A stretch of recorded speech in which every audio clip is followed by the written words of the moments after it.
¿Alguna vez te has preguntado qué pasa jurídicamente cada vez que compras algo en Amazon, pagas una suscripción de internet o simplemente das acepto en una página web? La respuesta es simple, estás generando un contrato. Sin embargo, es probable que nunca te hayas detenido a considerar los efectos y consecuencias de estas acciones, o que de hacerlo no estés de acuerdo con las cláusulas y quisieras demandar tanto su nulidad o su rescisión. Es por eso que en este video te voy a hablar un poco acerca del impacto de las tecnologías de la información y las comunicaciones en los contratos, desde una visión de la teoría general del contrato. Pero primero veamos un poco de historia. En el año 1999 se presentaron iniciativas que se aprobaron en el año 2000 para reformar ordenamientos legales, incluyendo el Código Civil Federal, con el objetivo de reconocer la validez de la contratación por vía electrónica, equiparándola con los actos realizados en papel. Estas iniciativas se basaron en la Ley Modelo de Comercio Electrónico de la Comisión de las Naciones Unidas para el Derecho Mercantil. Desde la reforma, la contratación electrónica ha aumentado considerablemente, facilitando el acuerdo de las voluntades entre partes ausentes, utilizando tecnologías modernas como ordenadores e Internet. Como segundo paso, es importante repasar algunos conceptos clave, como el contrato, que es un negocio jurídico bilateral que requiere de declaraciones de voluntad coincidentes y recíprocas para alcanzar un fin común, mediante los cuales se crean o transfieren obligaciones y derechos. Para la existencia de todo tipo de contrato necesitamos dos elementos esenciales, que son el consentimiento y el objeto. El consentimiento es la manifestación de la voluntad de las partes para celebrar un contrato, que puede ser expreso o tácito.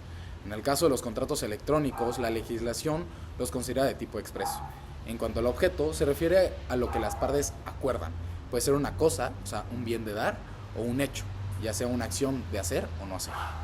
Como siguiente paso, me gustaría clasificar al contrato electrónico de acuerdo a sus características, y en principio podremos decir que tiene una naturaleza económica, y por lo tanto es considerado bilateral o sinalagmático, ya que ambas partes se obligan recíprocamente. Aunque por lo general, en la oferta hecha por un oferente virtual, pueden llegar a existir los llamados contratos de adhesión, que son aquellos en donde las cláusulas ya están preestablecidas y solo una parte llega y se adhiere a estas. Entonces, sí prevalece una voluntad sobre la otra.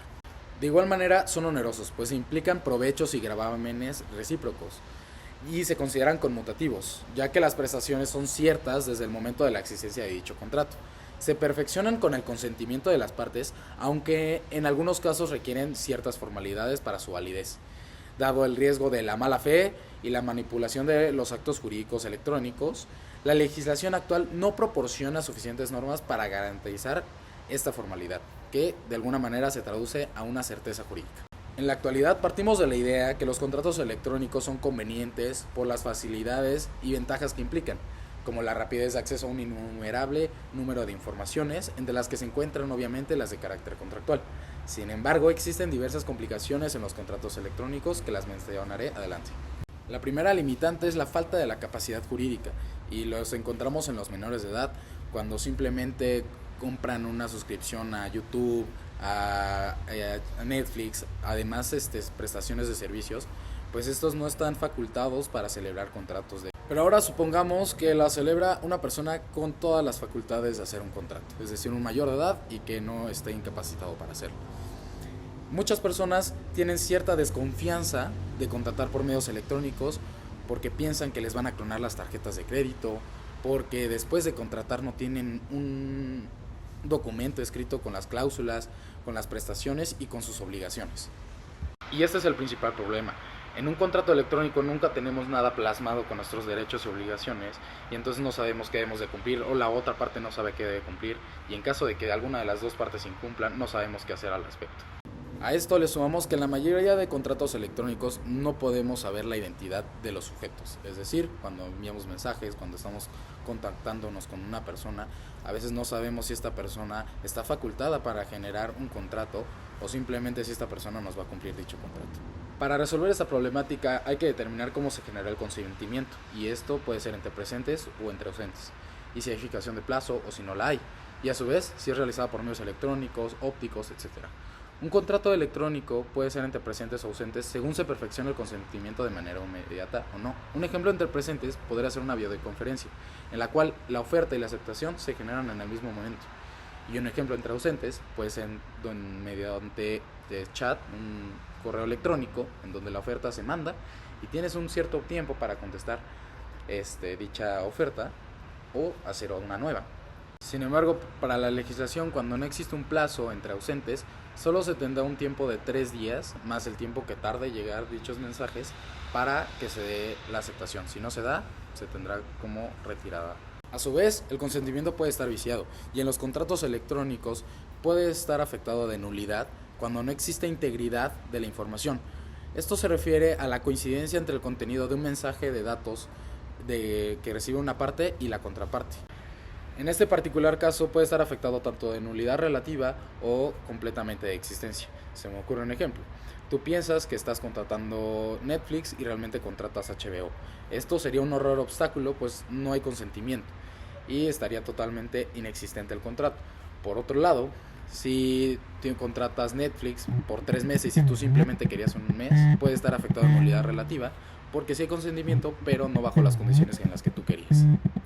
Pero bueno, hasta el momento solo hemos dado problemáticas de estos contratos y ahora es momento de dar algunas recomendaciones. Se celebren un mayor número de contratos y estos estén dotados de certeza jurídica.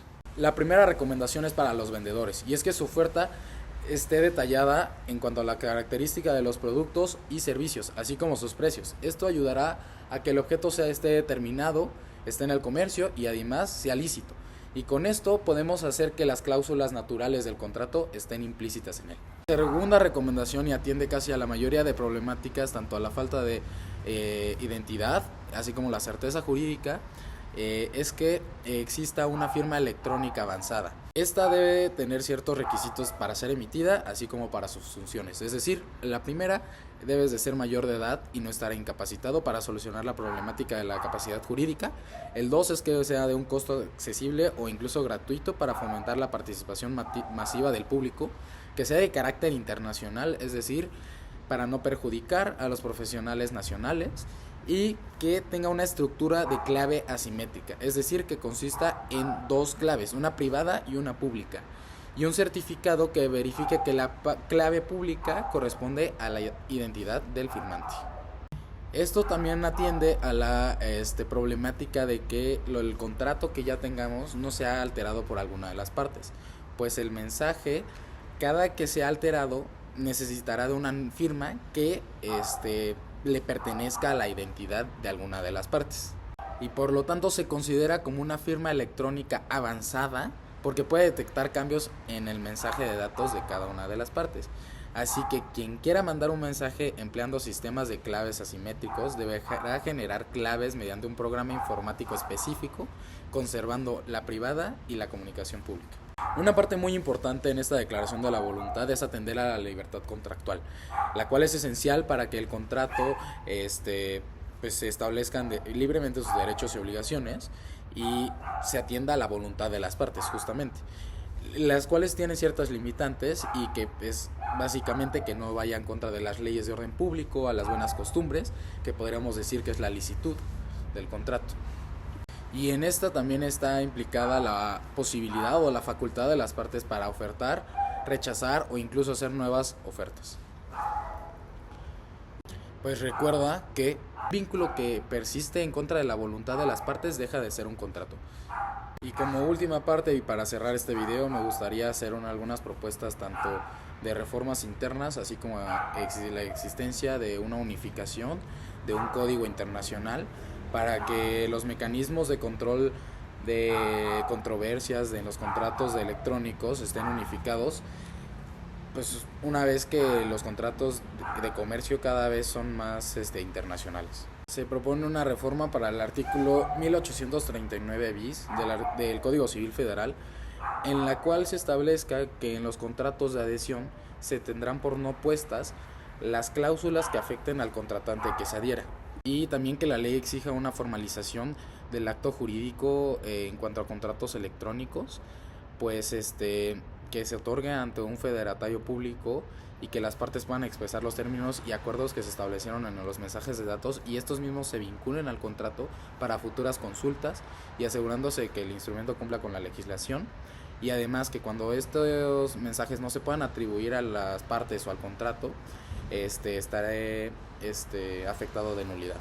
Pues esto sería todo por este video, espero les haya gustado, muchas gracias.